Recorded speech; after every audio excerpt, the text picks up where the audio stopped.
Comparison of listed versus unlisted stocks. இதை பற்றி நம்ம இன்றைக்கி பார்க்க போகிறோம். Welcome friends, this is Ramasamy, president and national head of Zebu share and wealth managements private limited. அது என்ன லிஸ்டட் அண்ட் அன்லிஸ்டட் ஸ்டாக்ஸு? ஜென்ரலாக வந்து நம்ம ஷேர் ட்ரேடிங் பண்ணணும் அப்படின்னாலே நம்ம வந்து ஒரு எக்ஸ்சேஞ்சஸில் லிஸ்ட்டாக இருக்க ஸ்டாக்ஸை வந்து நம்ம பை பண்ண முடியும், செல் பண்ண முடியும் அப்படிங்கிறத நம்ம கேள்விப்பட்டிருக்கோம். மேஜர் எக்ஸ்சேஞ்சஸ் NSE, BSE இப்படி இருக்கிற எக்ஸ்சேஞ்சஸில் there are lots and lots of shares list ஆகிருக்கு. அதை வந்து நம்ம எனி டைம் வந்து நம்ம ஒரு Zebu மாதிரி ஒரு ப்ரோக்கர்னால் Zebuவில் நம்ம trading account, demat account open பண்ணினோம் அப்படின்னா நம்ம வந்து பை பண்ண முடியும். அந்த ட்ரேடிங் அக்கௌண்ட்டில் நம்ம ஃபண்ட்ஸ் பம்பின் பண்ணி நம்ம வந்து அந்த ஸ்டாக்கை பை பண்ண முடியும், செல் பண்ண முடியும்.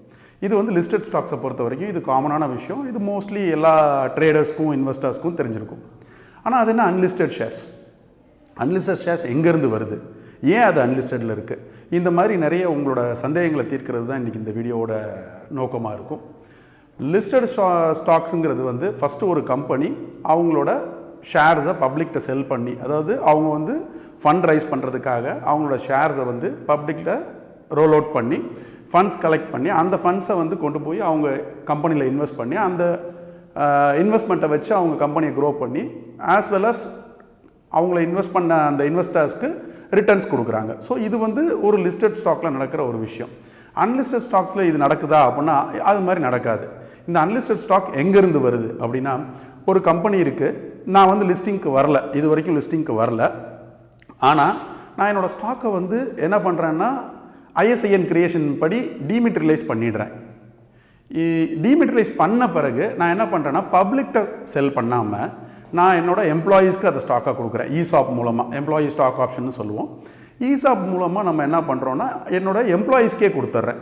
சரி, இந்த எம்ப்ளாயீஸ்க்கு கொடுக்கும்போது என்ன கண்டிஷன்ஸ் இருக்குது அப்படின்னா அதை பற்றி எதுவும் நம்ம இங்கே டிஸ்கஸ் பண்ண வேண்டிய நெசசிட்டி இல்லை. ஏன்னா பிகாஸ் அந்தந்த கம்பெனி அந்த எம்ப்ளாயீஸ்க்கு என்ன கொடுக்கலாம், எவ்வளோ பேராமீட்டர் வச்சுட்டு கொடுக்கலாம், எத்தனை வருஷம் ஒர்க் பண்ணவங்களுக்கு கொடுக்கலாம், இந்த மாதிரி விஷயங்கள் எல்லாமே வந்து அந்த கம்பெனி டிசைட் பண்ணிக்கலாம்.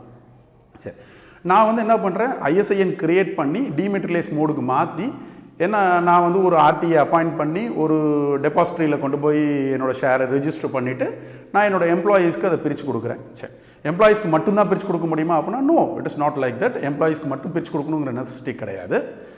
நான் வந்து என்னோடய ஷேர்ஸை ஒரு பர்டிகுலர் போர்ஷனை ஒரு 2%, 3%, 5%, வாட் எவர் இட் இஸ், நான் வந்து இதுதான் கண்டிஷன், இவ்வளோ பர்சன்டேஜ் தான் டைல்யூட் பண்ணணுங்கிற நெசசிட்டி கிடையாது. எனக்கு தெரிஞ்ச நோன் இன்வெஸ்டர், அதாவது லிஸ்டடில் IPO வரும்போது நம்ம கம்பெனியை வாங்குறவங்க அன்னோன் இன்வெஸ்டர்ஸாக இருப்பாங்க, யாருன்னே எனக்கு தெரியாது. ஆனால் அன்லிஸ்டடாக இருக்கும்போது ஒரு நோன் இன்வெஸ்டர்கிட்ட நான் என்னோடய ஷேரை வந்து கை மாற்றி விட முடியும். ஒரு 5% என்னோடய ஷேரை வந்து நான் இன்றைக்கி என்னோடய கம்பெனியை ஒரு வேல்யூ பண்ணி பர் ஷேர் என்ன, பர் ஈக்விட்டி என்ன வேல்யூ அப்படிங்கிறத அரைவ் பண்ணிவிட்டு அதை வந்து ஒரு 5% ஆஃப் த ஸ்டேக்கை வந்து என்னோட நோன் சர்க்கிள், மேபி என்னோட ரிலேட்டிவாக இருக்கலாம், ஃப்ரெண்ட்ஸ் இருக்கலாம், யாருக்கோ ஒருத்தருக்கு நான் என்னால் செல் பண்ண முடியும். சரி, இது மட்டும்தான் பண்ண முடியுமானா இல்லை, நான் ஒரு ப்ரைவேட் ஈக்விட்டி, அதாவது நான் ஃபண்ட் ரைஸ் பண்ணணும்னு நினைக்கிறேன், ஆனால் பப்ளிக்கிட்ட போக விருப்பம் இல்லை, ஒரு ப்ரைவேட் பார்ட்னர்கிட்ட நான் ஒரு அக்ரிமெண்ட் போட்டுக்கலாம். சார், நான் என்னோடய ஷேர்ஸை வந்து நான் தரேன், எனக்கு இவ்வளோ ஃபண்ட்ஸ் கொடுங்க, மேபி ஒரு 3 இயர்ஸோ 5 இயர்ஸோ நான் என்னோடய க்ரோத் ஷோ பண்ணுறேன், if you are interested to continue with the shares it self you can continue அப்படிங்கிற மாதிரி இல்லாமல் நான் வந்து எக்ஸிட்டும் ஆகிறதுக்கு ஒரு ஆப்ஷனும் கொடுத்து ஒரு ப்ரைவேட் ஈக்விட்டி இன்வெஸ்ட்மெண்ட்டும் என்னால் கொண்டு வர முடியும் அன்லிஸ்டட் ஸ்டாக்கில். சரி, அன்லிஸ்டட் ஸ்டாக்காக இருக்கும்போது இதை எப்படி சார் பை பண்ணும்போது முடியும்? நம்ம நார்மலாக லிஸ்டட் ஸ்டாக்கை என்ன பண்ணுறோம் அப்படின்னா ப்ரோக்கர்ட்ட Zebuவில் ஒரு trading account, demat account open பண்ணி நம்ம வந்து ட்ரேடிங் அக்கௌண்ட்டில் ஃபண்ட் பண்ணிட்டு அதில் பை பண்ணுறோம். அன்லிஸ்டட் ஸ்டாக்கை நம்ம எப்படி பை பண்ணலாம் அப்படின்னா இந்த மாதிரி எம்ப்ளாயி ஸ்டாக் ஆப்ஷன் போன ஸ்டாக்ஸையோ இல்லை இந்த மாதிரி ப்ரைவேட் ஈக்விட்டியில் கொடுத்த ஒரு ஸ்டாக்ஸையோ நம்ம வந்து அவங்கள்ட்ட வந்து நம்மளால் பை பண்ணிக்க முடியும். But it will be treated as a promoter share.